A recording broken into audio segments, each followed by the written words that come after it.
The question hung in the air of the cave like smoke after an explosion, heavy, persistent, refusing to dissipate.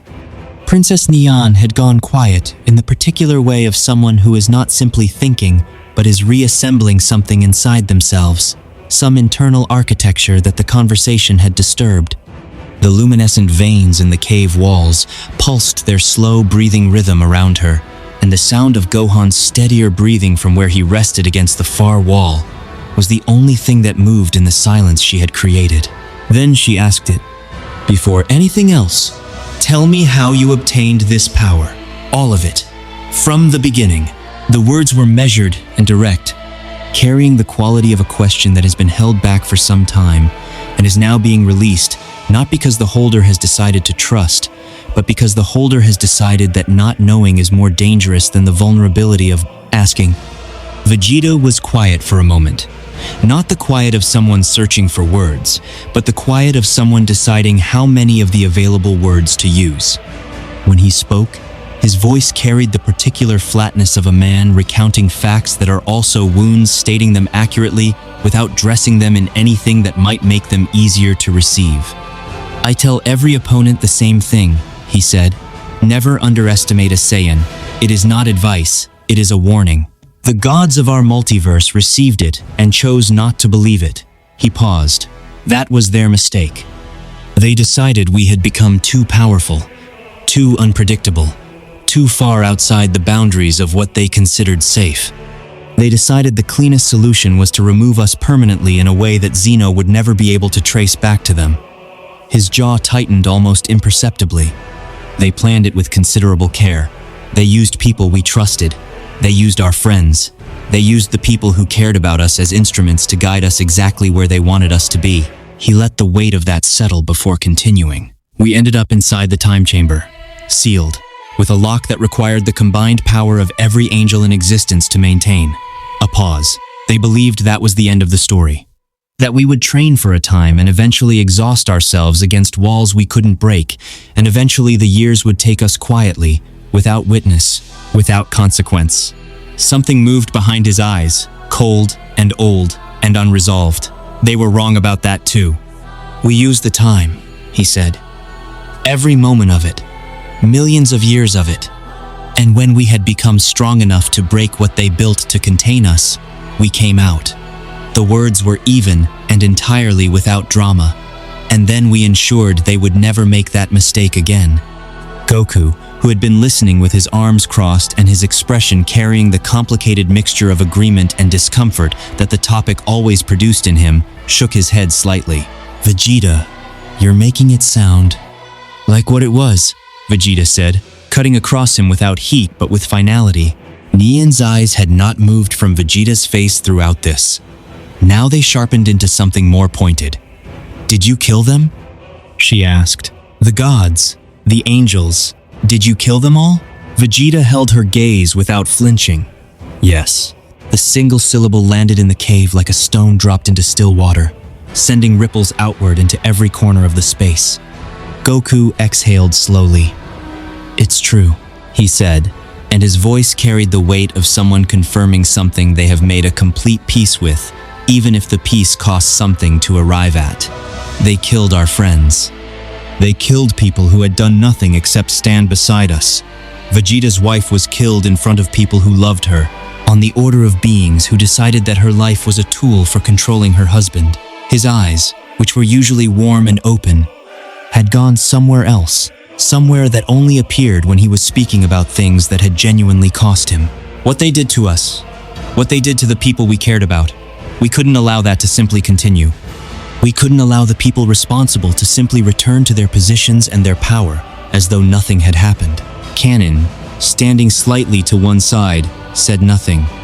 His expression was carefully neutral, the expression of someone who is listening with great attention and reserving judgment until they have heard everything that is relevant. Nian lowered her gaze to the cave floor. Something was happening in her expression, a conflict that was visible even through the careful control she habitually maintained. When she spoke, her voice was quiet, but carried a firmness underneath it that had the quality of something deeply rooted rather than simply chosen. "I cannot fight alongside you. The words fell into the silence, and everyone who heard them went completely still. "You killed gods and angels," she said, and she lifted her eyes from the floor and looked at all of them with an expression that was not cold, but was resolute in a way that no amount of argument was going to easily move. "Regardless of what they did, regardless of the reasons mortals who kill divine beings are something I cannot stand beside. That is a line I have held across everything that has happened to me." "Everything." She paused. "The dragon brought you here because he believed you could help. I do not doubt that. But I cannot set aside what you are and what you have done simply because the situation is desperate." Goku opened his mouth. Then he heard a sound from across the cave, the specific sound of someone moving who had not been moving before, and everything in him that had been oriented toward Neon redirected itself instantly. Gohan was awake. He was moving slowly, with the careful, deliberate quality of someone taking inventory of their body, before committing to any particular motion, cataloging what hurt and what functioned, and what the realistic parameters of the next several minutes were going to be. His face, when he finally raised it, was bruised and tired and entirely present, his eyes carrying the particular clarity that sometimes surfaces after extreme physical experience, has stripped away everything that isn't fundamental. Goku crossed the cave in an instant and was beside his son before Gohan had taken 3 steps. Gohan. The name came out with everything in it: relief, concern, pride, the residual terror of the last several hours compressed into a single word. "Are you okay? Does anything feel—" "I'm sorry, Dad." Gohan's voice was quiet and steady, carrying a quality that Goku recognized immediately, the voice his son used when he was saying something he meant completely and was not looking for argument about. "I couldn't defeat Kanon. I said I would, and I couldn't." Goku looked at his son for a long moment. Then something in his expression softened into warmth so complete and uncomplicated that it seemed to fill the space around it. "Gohan," he said, and his voice was gentle in the way it only became for very specific people in very specific moments. "You were extraordinary. More than I expected, and I expected a great deal." He paused. "Kanon is one of the strongest beings we've encountered in any multiverse. I knew that when I watched the first exchange. I didn't send you to fight him because I thought it would be easy. I sent you because I believed you needed to understand what you're actually capable of." He placed his hand on Gohan's shoulder, carefully, given the state of the shoulder. "I am proud of you, completely and without reservation." Gohan absorbed this in silence for a moment. Then something in his face settled the tension of self-judgment, easing into something more like determination. "I'll get stronger," he said. "I'll train harder. I'll make sure the next time something like that happens, there isn't a question." He turned his head and found Kanon across the cave. The 2 warriors looked at each other, and in the space between them passed something that required no words. The particular understanding that exists between 2 fighters who have been honest with each other in the most fundamental way available, which is through the act of fighting. "I want another match," Gohan said. His voice was even and entirely serious. "When this is over, and when we fight again, the outcome is going to be different." Kanon's expression, which had been carefully composed throughout the conversation following his earlier shock, shifted into something genuine and warm, something that looked very much like anticipation. "I'll be ready for you," he said simply. "I look forward to it." The moment of warmth lasted exactly as long as it lasted before Neon's voice cut through it with the cold precision of someone who has made a decision and intends to hold it.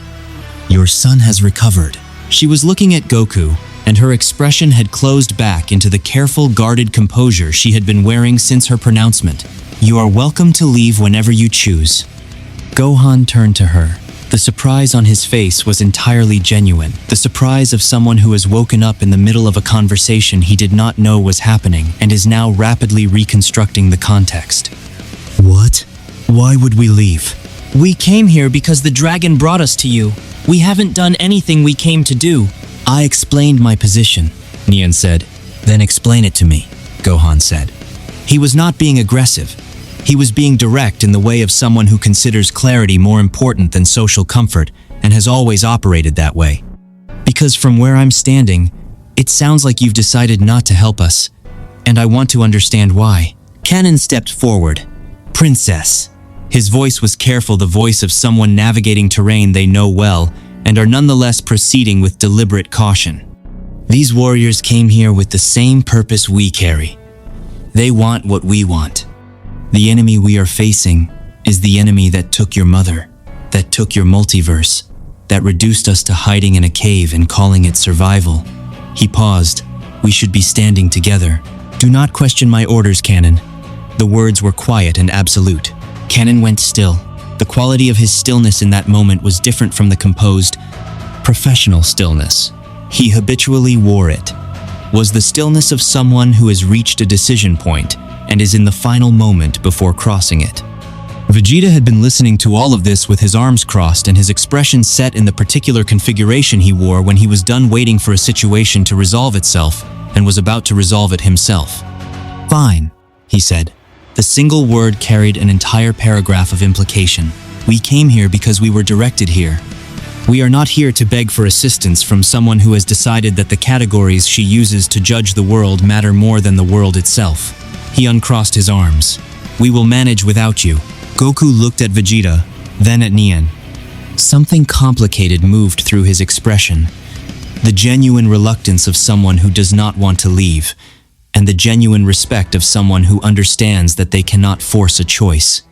He's right, he said. We don't have unlimited time. The war is already in motion. Gohan, Piccolo, we're going. The movement toward the cave entrance began, and then Canon spoke again, but this time not to Nien. May I come with you? The three words dropped into the space with the weight of something that had clearly been building for longer than the last several minutes.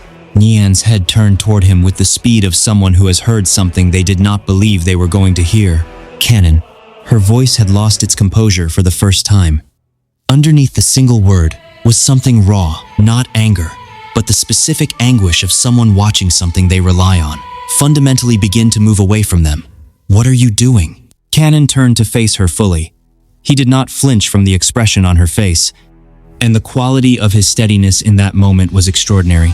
Not the steadiness of coldness or detachment, but the steadiness of someone who has arrived at a conviction through the most demanding possible process and is now standing on it. I am doing what I should have suggested long ago, he said. His voice was entirely level. I am choosing to act. He turned back to Goku and Vegeta. I want to stand with you. Whatever assistance I can provide in combat, in knowledge of this multiverse, in any capacity I am offering it. Vegeta studied him for a long moment. The assessment was thorough and unhurried.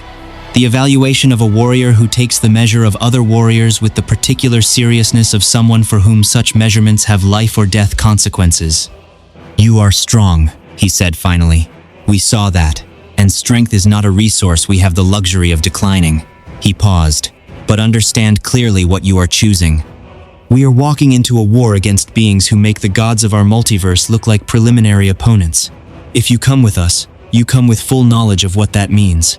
Goku's expression had shifted into something warmer. We're heading towards something that's going to require everything we have, he said. Having a warrior of your caliber standing with us that matters, that genuinely matters. Nyan was looking at Canon with an expression that was doing several things simultaneously and doing none of them fully, because the emotions involved were too large and too contradictory to be expressed cleanly. Canon, she said, and her voice had dropped to something very quiet. You have never refused my orders. In all the years through everything, you have never once. You are the princess of this multiverse, Canon said, and his voice was gentle but immovable. I have protected you, followed you, hidden with you, and waited with you, and I would do all of it again, because you matter. And what you carry matters, and the survival of this multiverse matters. He paused, and something in his expression opened into honesty that was clearly unusual for him to permit visible. But what I am watching right now is not a princess making a considered choice from a position of strength. It is someone who has been hurt so deeply and hidden for so long that fear has begun to look like principle. He held her gaze. You call them sinners. But you know that the gods who enforced the divine order of this multiverse stood alongside Arkan when he killed your mother. When he took everything, they were complicit, and they did nothing, because the order they served placed their comfort above her life. The silence that followed, was absolute. These warriors did what they had to do, Canon continued. In circumstances we cannot fully understand, against beings who had already demonstrated exactly what they were capable of. I do not call that sin. I call that survival. He exhaled slowly. And I will not stand still any longer while the people who destroyed our world continue to operate without consequence. I have given too much to hiding. I want to give the rest to something that might actually change what has happened to us. He walked to Goku and Vegeta and stood beside them. Neon looked at his back. Her expression was the most unguarded it had been since they had met her, stripped of the careful composure, carrying the full visible weight of someone who is losing something they did not know how to live without and has not yet figured out how to live without it. You should be ashamed, Canon added quietly, without turning around, for keeping the truth from them. They came here in good faith. They deserve complete information. Neon froze. The words landed somewhere that was clearly specific and clearly significant. The silence stretched. Then it broke, not dramatically, not with any sudden shift in the atmosphere, but with the quiet inevitability of something that was always going to happen once the right words had been spoken in the right order. Fine, Nian said. Her voice was very quiet. If you have decided to die in someone else's war, I won't stop you. Canon said nothing. He did not turn around. Goku looked at the situation with the particular attentiveness he gave to things that were happening between other people and were not his to resolve but were his to understand. Then he looked at Canon. What do we do next? He asked. Practical. Forward-moving. The question of someone who has accepted the current reality and is already oriented toward what comes after it. Canon straightened. The knight's bearing reasserted itself, the professional composure that had been his consistent surface throughout, now carrying a quality it had not carried before. The quality of someone who has made a choice they believe in completely and is moving inside it with their full self. There is a castle in this multiverse, he said. It belonged to the Queen, to Princess Neon's mother. Before Archon took control, the Queen kept a staff inside it, an instrument of travel between multiverses. He looked at the group. If we want to move from here to Multiverse 2 or 4, we need it. Vegeta frowned. Can't the dragon and Piccolo take us again? He brought us here once. Piccolo shook his head slowly. I can't sense him anymore. What he did to bring us here took everything he had. Whatever strength he's recovering, it's going to take time he doesn't currently have. Dashinkan took half his power before all of this began. He paused. We can't wait for him. The situation won't wait. Gohan nodded. If the staff exists and we can reach it, we move now. Agreed, Canon said. And there is one more thing. He looked at them steadily. There are Super Dragon Balls in this multiverse as well. If we encounter a situation that cannot be resolved through combat, or if something goes wrong in a way we haven't anticipated, having access to a wish could be the difference. Goku's face lit with the particular brightness it took on whenever Dragon Balls entered a conversation. Dragon Balls here too? That's okay. Yes, that's a genuinely useful piece of information. Vegeta was already calculating. His eyes moved between the members of the group with the rapid, practical assessment of someone dividing resources against objectives. 2 objectives, he said. We can't afford to pursue them sequentially. Time is working against us. He made the decision with the speed and finality of someone who has extensive experience making decisions in conditions that don't. Permit extended deliberation. 2 teams. Gohan and I take the Dragon Balls. Canon, Piccolo, and Goku go for the staff. Canon's expression flickered with something that might have been concern. Splitting the group carries risk. The Dragon Balls are scattered across a multiverse under enemy occupation. You don't know the terrain. Do you have a tracker?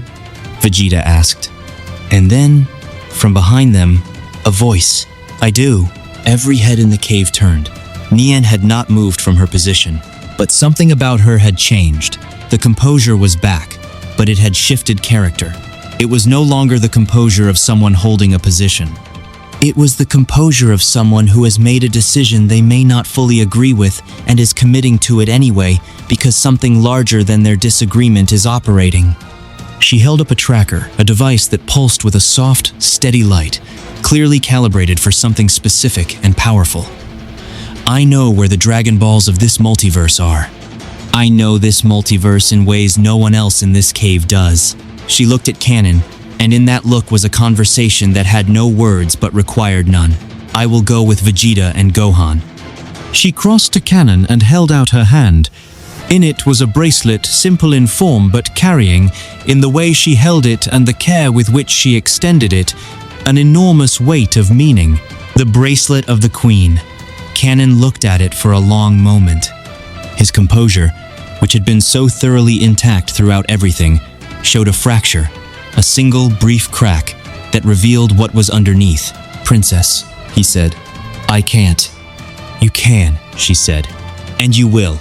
When this is over, when Archon is gone, and this multiverse is free, you can return it to me then." She paused. "Until then, carry it. It kept my mother alive through things that should have killed her. Perhaps it will do the same for you." Kanon took the bracelet with hands that were very careful about it.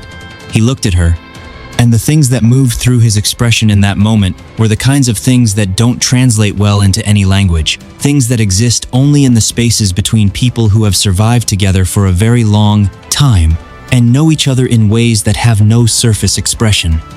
"I'll come back," he said. "I know you will," she said. Then she turned to the others. "We should move immediately. Arcan's forces monitor this multiverse constantly. Every moment we spend in one location is a moment we can be found." Vegeta was already moving. "Then let's go."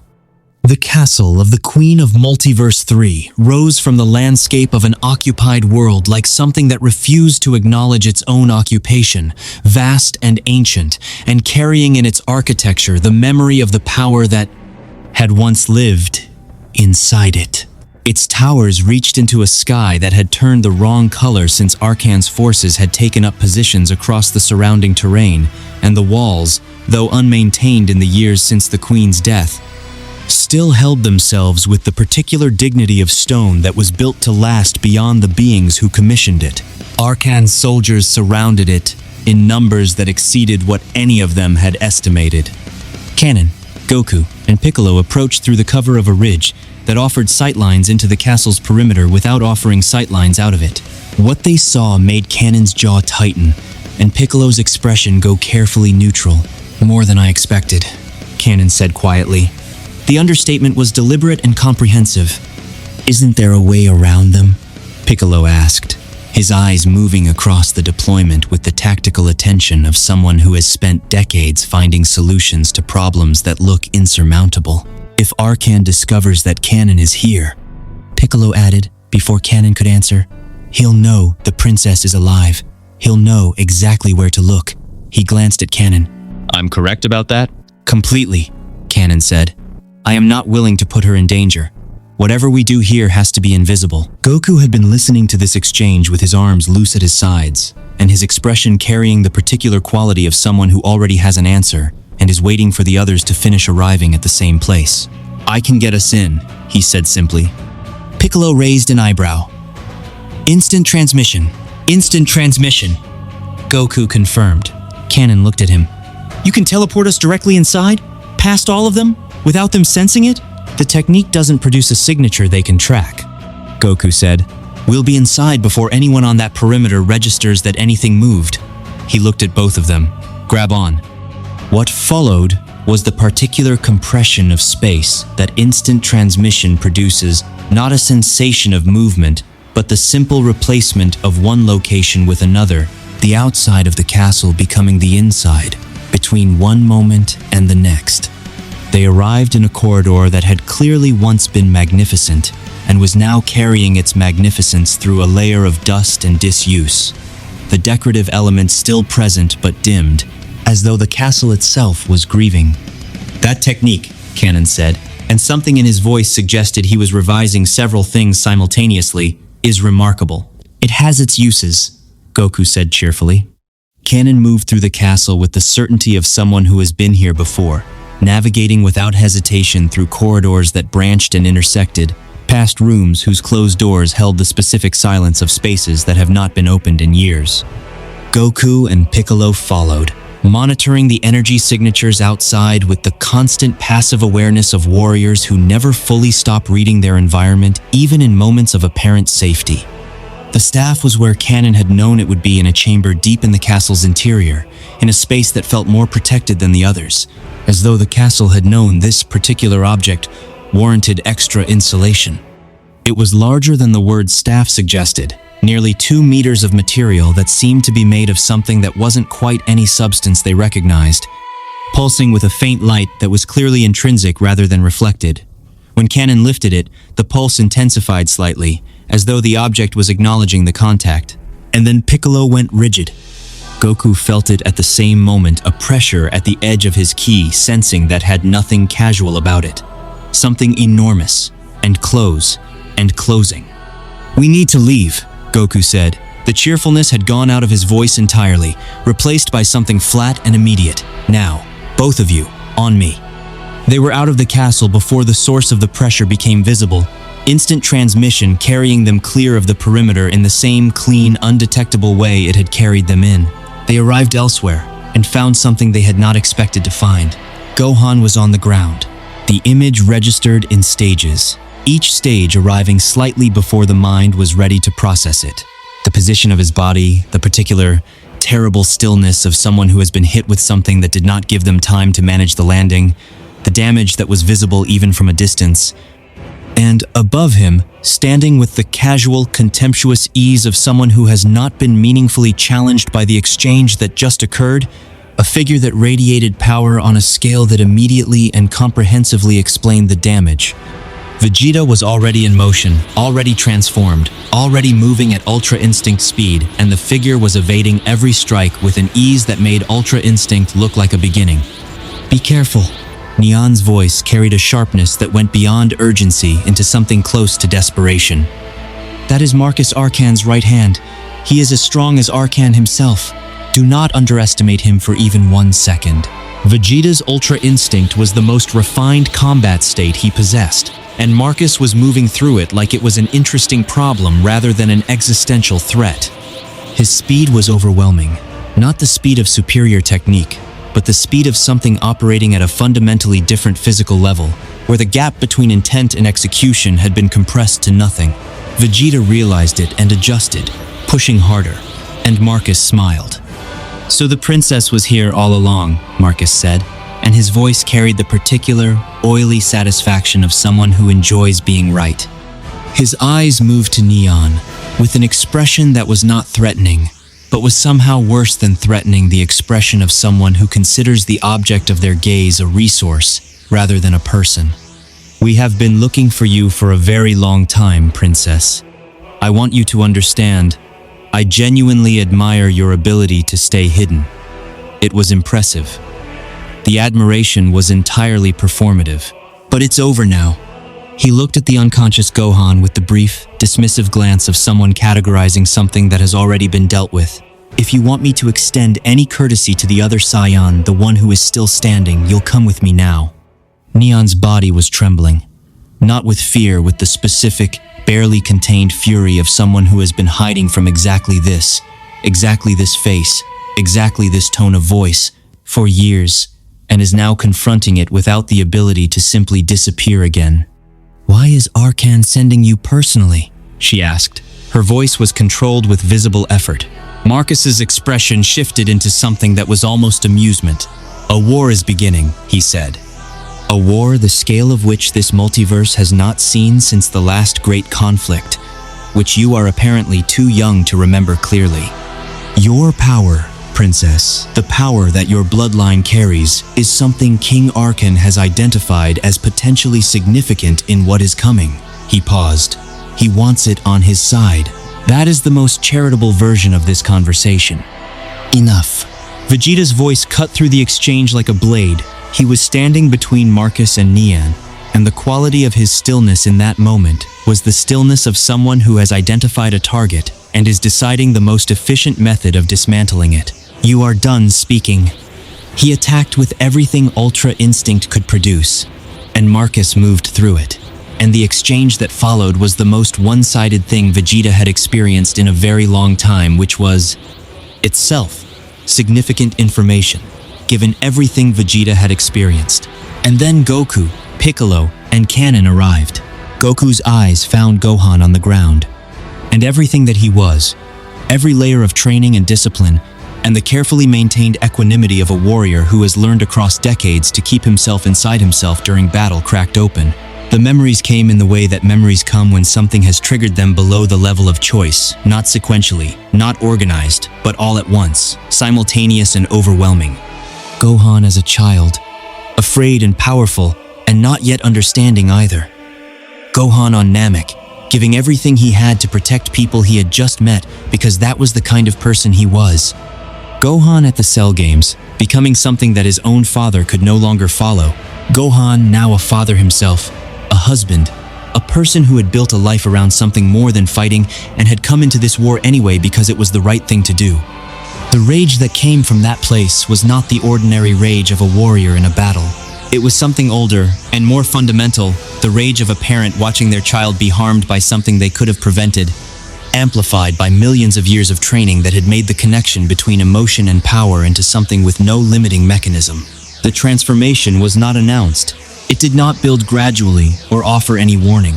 One moment Goku was in his base state, and the next moment the air around him had become something else, charged with a quality that made every hair on every body in the vicinity stand upright, that made the ground beneath him begin to fracture. Not from impact, but from proximity, that made the sky above them the already wrong, already occupied sky of Multiverse 3 shift color in a way it had not shifted before. Chaos Mode. The name did not do it justice. It did not do justice to the way his aura moved, not the controlled, precise emanation of Ultra Instinct, or even the aggressive clarity of Super Saiyan Blue, but something that seemed to exist in a state of constant becoming, constantly reshaping itself, constantly finding new ways to be dangerous. It did not do justice to the quality of his eyes, which had gone somewhere that the people who knew him could not follow, somewhere that Goku himself was clearly not fully present in. It did not do justice to the way the air itself seemed to be reconsidering its options in the immediate vicinity. "I am going to make you suffer," Goku said, and the voice was his voice, in the way that a shape is recognizable even when every color has been changed. The structure was Goku's, but everything else had been replaced by something that had no warmth in it at all. Nothing that any of the people who knew him would have recognized as the defining quality of who he was. "You will not escape. I will not let you escape." He moved. Each punch that landed on Marcus carried force that bore no relationship to the punches that Marcus had been effortlessly evading moments before. The first punch sent Marcus through solid stone. The second arrived before Marcus had oriented from the first and drove him deeper. The third and fourth and fifth came in a sequence that allowed no recovery time and no defensive reorganization, each one landing exactly where it needed to land to maximize the damage from the previous one. The planet shook. Not metaphorically. The ground across a radius that encompassed everything visible from their position actually trembled with each impact, the seismic response of a world registering forces it was not designed to contain. Neon watched with an expression that had moved entirely past anything she had prepared herself for. "His power," she said quietly, and the words came out with an almost clinical quality. The detachment of someone trying to hold onto analytical distance, because it is the only available protection from being overwhelmed. The emotion has become a multiplier.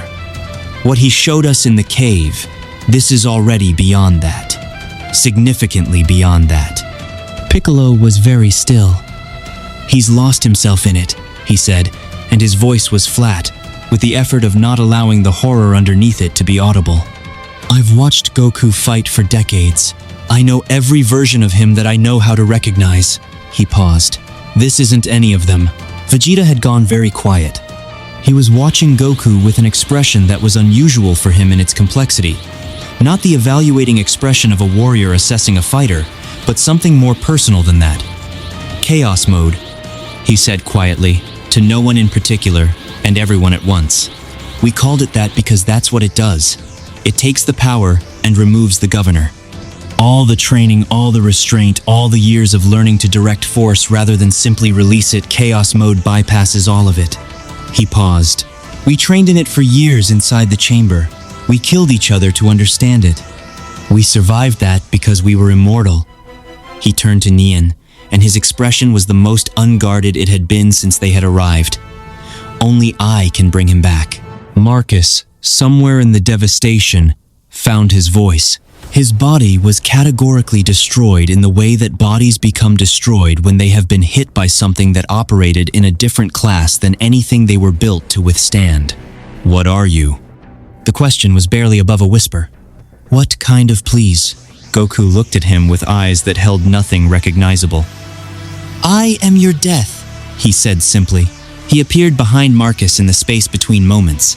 What followed was brief. A Kamehameha fired at range close enough that the distinction between energy wave and point-blank impact was academic, and Marcus ceased to exist as a coherent entity. The explosion that followed consumed everything in a radius that encompassed what had been a landscape and was now simply evidence. The soldiers of Arcan, who had been maintaining positions across the wider area, registered the disappearance of Marcus's energy signature simultaneously and responded the only way they knew how, by converging on the source. Goku raised one hand. The gesture was almost lazy. "Destruction," he said.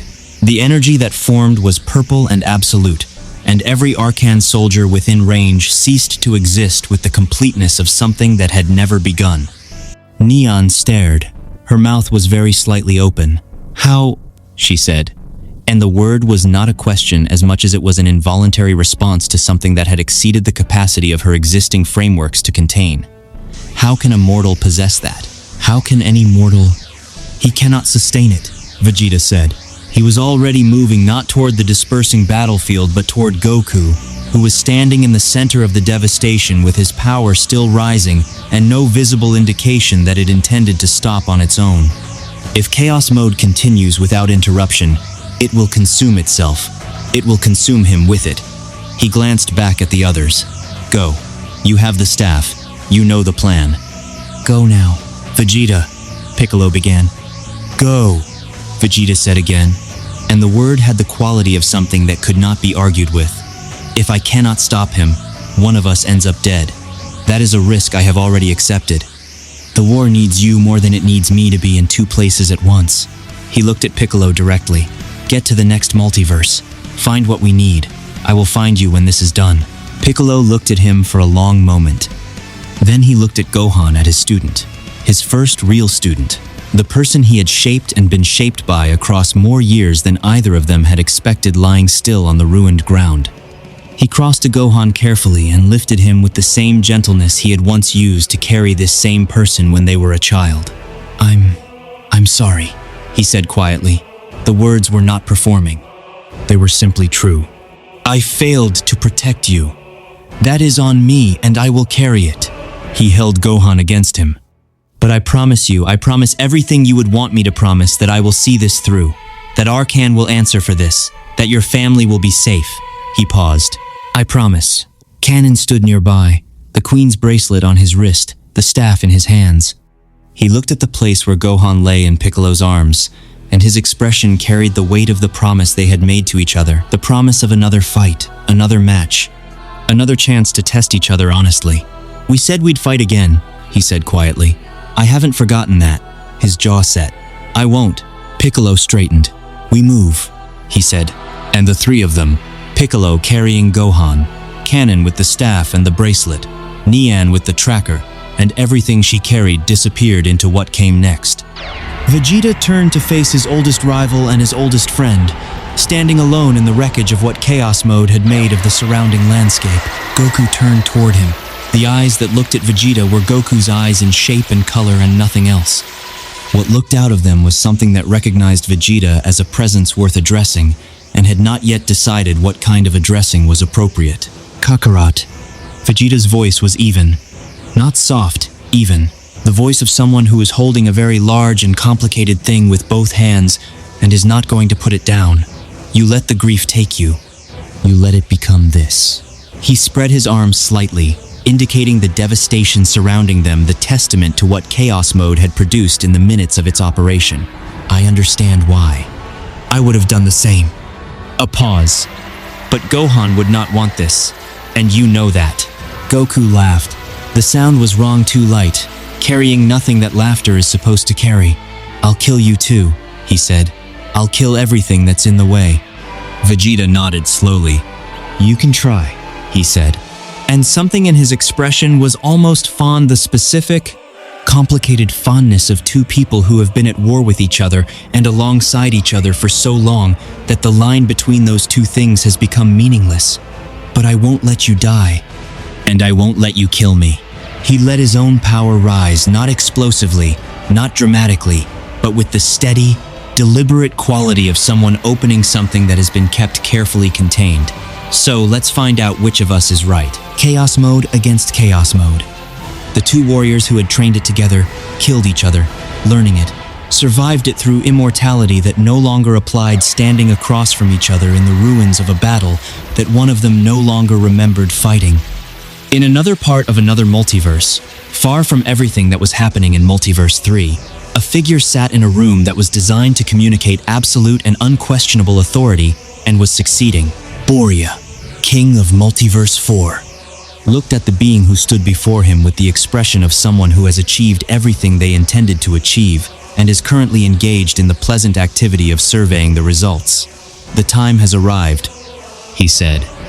The words carried the quality of a pronouncement rather than a statement, the words of someone who decides when time has arrived and requires no external verification.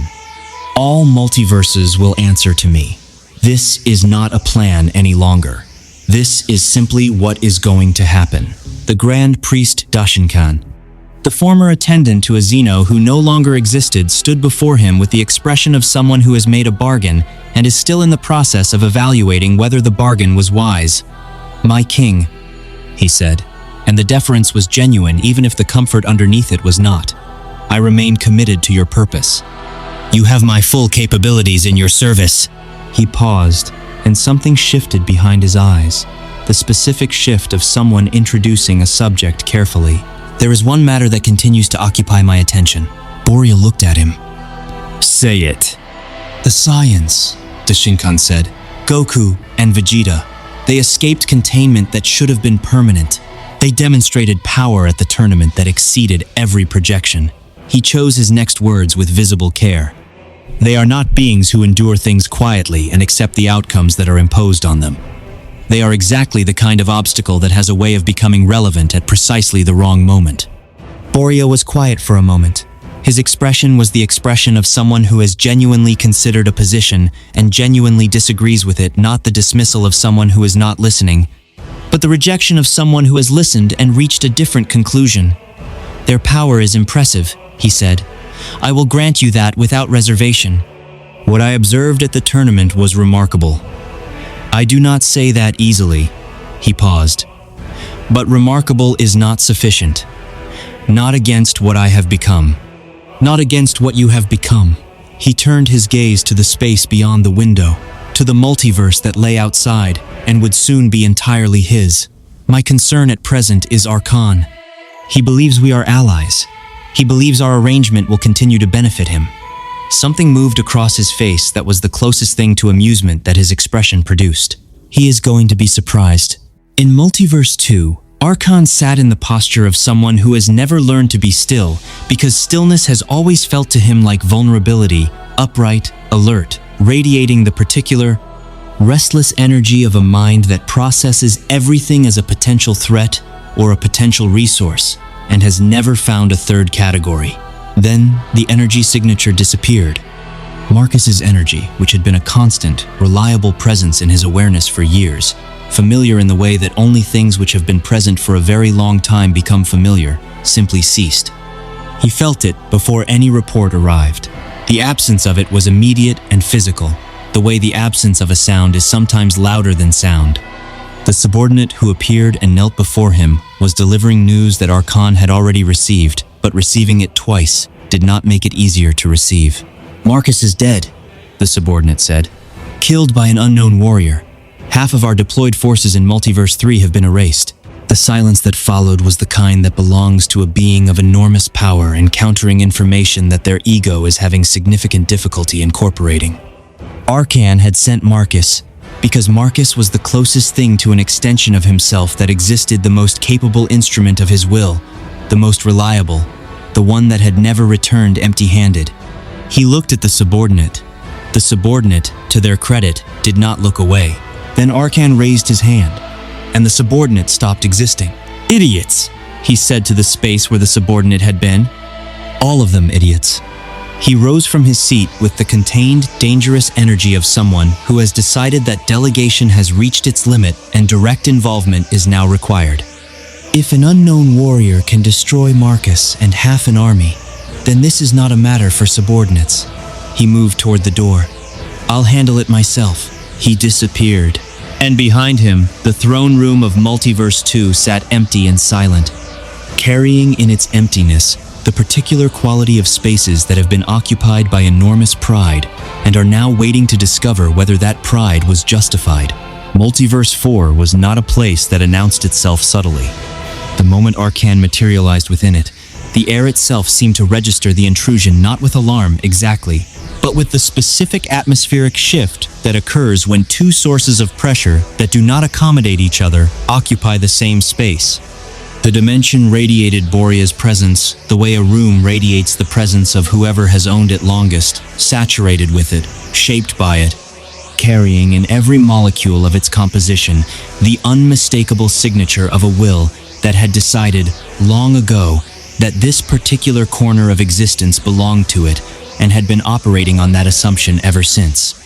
Boria was already there when Arkan arrived.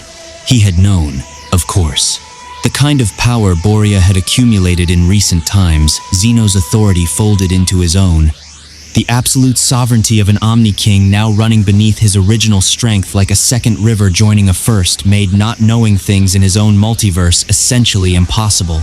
He had felt Arkan coming the way you feel a storm coming, not as a surprise, but as a confirmation. He smirked. The expression carried everything that Boria was in that moment, the satisfaction of someone who has set a stage and is now watching the actors arrive. The contempt of someone who has already decided the outcome of what is about to happen. And underneath both of those things, the particular anticipation of a being who genuinely enjoys what comes next. "Look at this," he said. His voice was conversational, in the way that a blade is conversational pleasant on the surface, with something entirely different underneath. "The King of Multiverse 2, stepping into my home uninvited." He spread his arms slightly, an expansive gesture that encompassed everything around them. "Did you come to join me? I can make it simple for you. Hand over your multiverse, lower yourself to your knees, and I will allow you to continue existing in a reduced but functional capacity." The smile on Arkan's face when he heard this was not the smile of someone who found the offer amusing.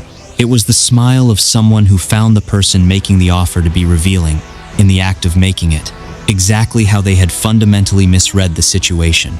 "Interesting," Arkan said. His voice was completely level, not the controlled level of someone suppressing a response, but the genuine level of someone who is not producing a response because they are not particularly moved. "That is almost word for word what I came here to say to you." He took a single step forward. The ground beneath him responded a subtle tremor, the seismic acknowledgement of power that had decided to stop being entirely contained. "If you have any interest in continuing to exist past today, you will surrender now, completely, without condition." The two kings looked at each other across the space that separated them, and the air between them was the air that forms between two forces that have been on a collision course for a very long time and have finally arrived at the moment of collision. They moved toward each other simultaneously. In another part of existence in the shattered, devastated landscape of a multiverse that bore the fresh wounds of everything that had happened to it in recent hours, two other figures were locked in something that had moved well past the category of battle and into something else entirely. Something more fundamental and more personal than battle, between two beings who knew each other better than they knew almost anyone else and were currently trying to destroy each other with that knowledge. Goku and Vegeta in chaos mode were something that the landscape around them was having significant difficulty accommodating. Every exchange between them produced consequences that extended far beyond the exchange itself.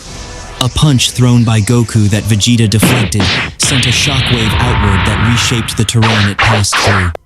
A kick that Vegeta landed sent Goku through layers of rock and earth and something beneath the earth that had no name, and the path Goku carved through it remained visible as a scar that would take longer to heal than either of them intended to be in the vicinity. They vanished and reappeared with the specific quality of movement that Chaos Mode produced, not the clean, deliberate displacement of instant transmission or ultra instinct, but something more chaotic than either, movement that seemed to be operating on a different axis than the one normal combat operated on, appearing in locations that did not follow predictable patterns because the minds directing the movement were not currently operating in the mode that produced predictability. The planet beneath them, whatever planet they had ended up on in the course of a fight that had carried them through multiple locations, was communicating its distress in increasingly unambiguous ways. The ground cracked in expanding networks of fractures. The atmosphere above the battle site had taken on a quality that suggested it was considering ceasing to be an atmosphere. Things that had been stationary for geological timescales were no longer stationary. Vegeta took a punch to the jaw that sent him through the air on a trajectory that ended in a mountain. The mountain did not survive the impact in its original form. He crawled out of the rubble with blood on his face and an expression that was, somehow, still fighting, that had not arrived at surrender and showed no signs of approaching it. "Pull yourself together." His voice crossed the distance between them with a force that was not entirely physical. "You are losing to it, Kakarot. You are losing to the power instead of using it. That is not who you are. That has never been who you are."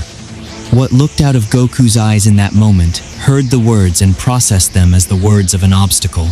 The response was another punch, not a punch directed at Vegeta specifically, but a punch directed at everything between Goku and whatever the state he was in defined as the objective. It struck the ground, and the ground simply ceased to exist in the impact radius, replaced by a crater that descended further than craters had any business descending. The energy blast that followed consumed the remaining half of the terrain they had been standing on, a wave of chaos mode energy that moved across the landscape like a judgment, consuming, erasing, leaving behind it the specific emptiness of something that used to be there and is not anymore. Vegeta, caught in the periphery of the blast, was driven into what remained of the ground with enough force that the remaining ground did not particularly remain. He lay in the aftermath of it for a moment that stretched slightly longer than any previous moment in the fight, his body's communication with him about the current state of affairs reaching a level of frankness that was difficult to ignore. Then he stood. The motion was slow. It was effortful. It communicated, in every detail, the physical cost of what had already been paid. But it was complete. He was upright. He was present.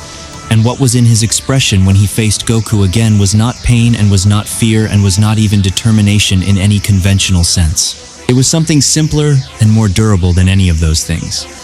"You will not kill me that easily," he said. The words were flat and entirely sincere. "We have been at this for longer than most civilizations have existed. You know where every opening is in my defense, and I know where every opening is in yours. And we have traded that knowledge back and forth for longer than I care to calculate. The difference today." He paused, not for emphasis, but because he was genuinely catching his breath, and Vegeta catching his breath while making a point was one of the things Goku would have found characteristic if any part of Goku had been available for finding things characteristic. The difference today is that you are not actually here. You are somewhere else inside that power, and I am fighting your absence. Goku snarled. Something in the sound was Goku recognizably. Structurally Goku and nothing else in it was. "I will not stop until you stop existing," the thing wearing Goku's face said. "That is the only outcome available." Vegeta looked at him. Something was happening in Vegeta's mind that was visible on his face, only to someone who knew how to read it, a rapid, desperate, focused calculation. He was running through options and arriving at the same conclusion at the end of each path. None of them worked except one. And the one that worked required something he was not certain he could execute in the current state of his body. He disappeared. The roar that followed his disappearance, "You cannot run from me," split the atmosphere and sent what remained of the terrain shuddering. Goku's chaos mode responding to the absence of a target by redirecting its energy outward in every direction simultaneously. A radial blast of pure destructive force that consumed the immediate environment completely and moved outward in a sphere of erasure that did not stop when it ran out of things to erase because it had not run out of energy. Vegeta reappeared. He had not gone far. He had gone precisely far enough to the place where Gohan lay, in the aftermath of Marcus's attack, in the specific stillness of someone whose body had decided, on behalf of a consciousness that was not currently in a position to weigh in on the decision, to simply stop for a while. Vegeta stood over Gohan and looked at him. His chest was heaving. His body was communicating things about the current situation that he was choosing not to act on. The chaos mode had receded not because he had chosen to release it exactly, but because his body had made certain choices about resource allocation that did not include sustaining a state that expensive. He was in his base form, and his base form was not in good condition, and he had approximately one chance to do what he was about to attempt before Goku arrived, and the opportunity was gone. Goku arrived. He stood across from Vegeta and looked at him with the eyes that were Goku's eyes in shape only, and then, because Chaos Mode does not entirely eliminate the pathways that have been built across a lifetime, because the connections between a person and the things that define them do not simply cease to exist when something takes up residence in the space where the person usually lives. Those eyes moved to Gohan. Vegeta watched this happen. He watched the movement of Goku's gaze with the attention of someone who has identified the one available opening and is timing himself to use it. "Look at him," Vegeta said. His voice was quiet, not gentle. Vegeta did not do gentle, but quiet in the way that carries more than volume does. "Look at your son Kakarot. Look at what they did to him." He paused. Let the image exist in whatever space inside Goku was still capable of receiving images. Arkan, the king of Multiverse 2. His subordinate attacked Gohan from behind, attacked him while his back was turned, while he was completing a task, while he was doing everything he came here to do. Another pause. And Boria, who commands Arkan's allegiance. And the gods of our multiverse, who served Boria's purpose, and killed Bulma, and killed Krillin, and sealed us inside a room, and waited for us to die. He held Goku's gaze, or held the gaze of whatever was looking. Out of Goku's eyes, all of that is still waiting. All of those deaths are still unanswered. And you are here, burning everything you have against me, because grief took the wheel. His voice dropped further. Is that what you want? Is that the answer you are choosing? Goku did not speak. He moved, but not toward Vegeta this time. He moved toward Gohan, and the movement had a different quality from the movements of the last several minutes. It was slower, more deliberate. The movement of someone finding their way back from somewhere difficult. He sat down beside his son. In the silence that followed, something happened inside Goku that was not visible as a physical event, but was as real as anything that had been physically visible in the previous hour. The memories that Chaos Mode had been using as fuel, weaponizing, turning grief into destruction, arrived again, but arrived differently. Not as acceleration, but as weight. Gohan as a child. Goten's voice on a Sunday phone call. Chi-Chi's particular way of being both impossible and irreplaceable. The specific, quiet satisfaction of a world where the people he loved were alive and could be returned to. Vegeta watched all of this happen in the only way it could be watched from outside, through small changes in posture, small changes in the quality of stillness, the gradual and unmistakable process of someone returning to themselves from a significant distance. He had one chance. The window was specific and would not remain open. He re-entered Chaos Mode. The energy that rose around him in that moment was not what Chaos Mode usually produced. It was not the dark, churning, borderless surge of power unleashed from restraint. It was Chaos Mode filtered through exhaustion and clarity, and the particular, focused purpose of someone doing something difficult for a reason they are completely certain of. Directed chaos, controlled devastation. Everything the form was, bent toward a single precise application. He hit Goku once. The blow landed at the exact location, and with the exact force that Vegeta's decades of knowing this particular opponent had told him would produce the specific outcome he needed, not kill, not permanently damage, but interrupt. Break the connection between Chaos Mode and its current occupant cleanly enough that the occupant could not immediately re-establish it. Goku dropped. The Chaos Mode dispersed as he fell, not gradually, not in stages, but all at once, like a light extinguished. He hit the ground in his base form and lay still, breathing in the slow, regular rhythm of genuine unconsciousness, rather than the shallow, interrupted rhythm of someone fighting their way back to the surface. Vegeta released his own Chaos Mode and stood in the aftermath of it, and the release was audible not as a sound but as an absence of sound. The sudden quiet of all the energy that had been howling through him, stepping back from the threshold and allowing something more ordinary to occupy the space. He exhaled. The breath came out long and ragged and entirely genuine. "Chaos mode," he said, to no one in particular, to the ruined landscape that surrounded them and had borne the full consequences of what had just occurred. "Is a weapon that does not care which direction it is pointed." He looked at Goku's unconscious form. "The fact that we survived learning it is either a testament to the quality of our training or an argument for the existence of luck. I have not decided which." He looked around at what the battle had produced. There was not much of the original landscape remaining in recognizable form. The planet was expressing strong opinions about what had been done to it. He was not in a position to address those opinions at the moment. "Now," he said quietly, to himself, to the task that was still waiting on the other side of this. "I wait for you to wake up, and I figure out how to reach Piccolo." In Multiverse 2, the multiverse of Arcan, the multiverse that had absorbed and occupied and consumed Multiverse 3, the multiverse that radiated, in every detail of its construction, the particular quality of a place that has been organized around the will of a single being for a very long time, Piccolo, Kanon, and Princess Neon arrived. They arrived quietly, deliberately quietly, the specific, practiced quiet of people who understand that their presence in this location is not something they want announced.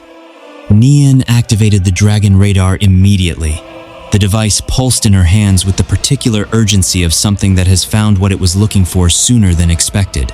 She studied the readout and her expression shifted not into alarm exactly, but into the specific configuration of someone who has received information that significantly complicates the next several minutes.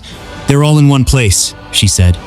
Piccolo's eyes moved to her face. Someone already collected them. "Yes." "Then we move immediately." His voice carried no uncertainty. "Every moment we wait is a moment whoever has them gets further from reachable." They arrived at the location that the radar identified, and Kanon went still the moment they cleared whatever concealment had been between them and the view. The quality of his stillness was the quality of a warrior recognizing territory, reading the architecture, the energy signatures, the specific arrangement of everything present, and understanding immediately what category of place this was. "This is Arcan's territory," he said. The words were not a warning, they were a classification. Piccolo looked at the base, at the scale of it, at the power that radiated from its construction, at the evidence of Arcan's particular philosophy, visible in every choice that had been made about how to build something designed to project absolute authority. He understood what he was looking at. He understood what it meant to be standing outside it with the intention of going inside it.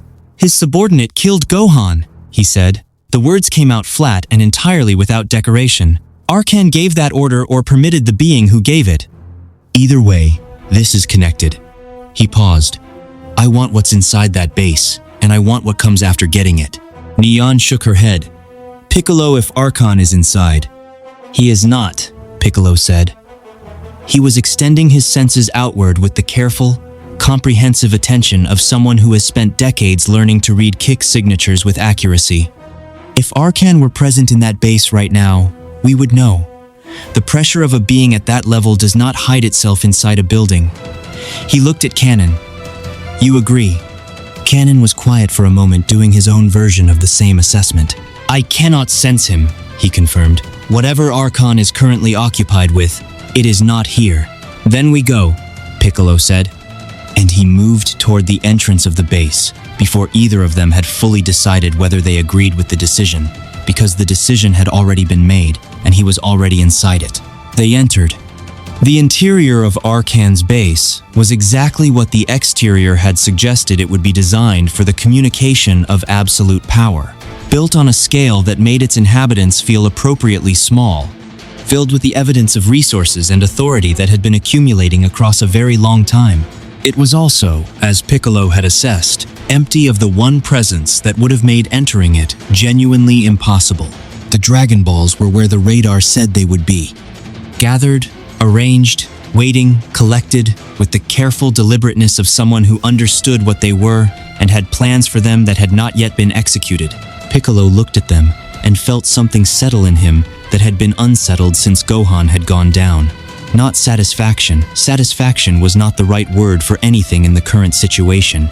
But the specific quality of resolve that comes when the thing you came to do turns out to be achievable, when the path through the next stage of the problem becomes visible. In Multiverse 4, the confrontation between the two kings of everything had moved from exchange of words to exchange of something else entirely. Arkan had made his assessment of Boria's army, the risen dead, the warriors of hell. The accumulated military force that Boria had deployed as both demonstration and instrument. And the assessment was the assessment of someone who has seen armies before and has a firmly established framework for distinguishing between armies that represent genuine obstacles and armies that represent statements of intent. He powered up. The power that came from Arkan in that moment was the power of a king of everything that had spent a very long time focused on combat, not the accumulated authority of an Omni-King who had spent their power on administration and the management of cosmic order, but the concentrated, refined, specifically destructive capability of a being who had decided, early in their existence, that the most effective form of power was the kind that could be aimed. It moved through Boria's army the way a fact moves through an assumption, not by engaging with it on its own terms, but by simply being more real than it. The soldiers, the risen dead, the carefully assembled military force that Boria had positioned as the first movement in this particular piece ceased, not in a dramatic way, in the way that things cease when they encounter something that their existence is simply not sufficient to withstand. The warriors of hell alone remained, three figures who had survived what everything else had not, standing in the aftermath of the army's erasure with an equanimity that suggested they had not expected any other outcome. Even Dashinkan, watching from his position beside Boria, it felt something move through his assessment of the situation. The specific recalibration of an extremely powerful being encountering evidence that the hierarchy they had been operating within might have a tier they had not previously accounted for. Boria stared at the destruction of his army and processed it, and what Boria produced when processing things that had gone differently than expected was not concession, it was the hardening of intent. The narrowing of focus, the specific, dangerous quality of someone who has encountered resistance and has decided that the resistance is not a reason to reconsider, but a reason to increase force. Arkan spoke into the aftermath. His voice was entirely calm. "Planet Zyrex," he said. "I will be there. If you want to finish this, and you do, I know you do come to Zyrex. Fight me there." He paused. "I could end this now. I want you to understand that. What I just showed you is not the full extent of what I can produce. I chose not to end this here, because ending it here would also end everything else in the immediate vicinity. And there are things in the immediate vicinity that may yet be useful." His eyes, which had been moving across the devastation he had produced with the calm attention of someone reviewing work, settled on Boria. "On Zyrex, we fight properly, without concern for collateral, without holding back." A pause. "If you are as powerful as you believe yourself to be, you will come." He disappeared. The silence he left behind was the silence that follows when something very large has just proven a point and left the room so the point can be absorbed without interference. Dashinkan stood in that silence beside Boria and felt, for the first time since the sequence of events that had led him here, genuinely uncertain about the calculations he had been relying on.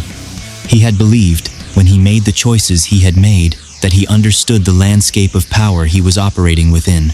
He had believed the Saiyans were the primary variable he needed to account for. He had believed that with Zeno's power absorbed and Boria's original capability added to it, the arrangement he was participating in was on the winning side. Arkan's power, displayed briefly and without apparent effort, was introducing doubts. Boria turned to him, and the expression on Boria's face was not the expression of someone having doubts. It was the expression of someone who has just been given something to look forward to. "Zyrex," he said. The word was not a repetition of Arkan's statement. It was a decision. A planet at the center of all four multiverses, large enough to contain the full expression of what two kings of everything can produce when neither of them is restraining themselves. He looked at the warriors of life. Hell, the three figures who had survived Arcan's demonstration and were standing in the aftermath of everything else's non-survival with the composed attention of beings who have already seen the worst available outcome and have made their peace with it. You saw his power, Boria said to them, and you are still standing. That tells me something. He studied them for a moment. Fight alongside me on Zyrex. What you have seen is the level of what we face. I want you to understand it completely before you commit. The warriors of Hell did not respond with words. Their continued presence was response enough. Boria turned to Dashinkan. You carry Xeno's power, he said. The words were flat and entirely direct, carrying no preamble and no diplomatic softening. I need it. Transfer it to me. Dashinkan looked at him for a moment that was slightly longer than the moment before had been. Something was happening in his expression that he was working to keep from being visible and was not entirely succeeding. He had absorbed Xeno's power as the culmination of a plan that had been years in the making. He had absorbed it because he believed it was rightfully his, because he had served and endured and watched and waited, and when the opportunity arrived, he had taken it with both hands and no apology. He had not absorbed it in order to give it to someone else. But he looked at the evidence of what Arcan had just done. He looked at the absence of what had been an army. He looked at Boria, and he looked at the three warriors of Hell, and he looked at the direction in which Arcan had disappeared, and he performed calculations. The calculations arrived at a conclusion. The conclusion was not the one he had been hoping for when this conversation began, but it was the one the available information supported. Yes, my king, he said, and in the words, under the surface of the deference, was the specific, quiet texture of a being who has just given something up that they had believed was theirs, and who has filed that fact away in a place where it will not be forgotten. Part 4 ends here, but the real war has only just begun. Goku has finally lost control of Chaos Mode. Vegeta is barely standing after stopping his closest rival. Piccolo's team now holds the Dragon Balls inside Arcan's own territory, and somewhere beyond the stars, two kings of everything are preparing for a battle that could destroy all four multiverses forever. But the biggest question still remains. What will happen when Gohan wakes up and learns everything? Will the Saiyans reunite before Arcan and Boria begin their final war? Or is the destruction of every multiverse already unavoidable? The next chapter will reveal secrets, betrayals, and a battle beyond imagination. Part 5, coming soon.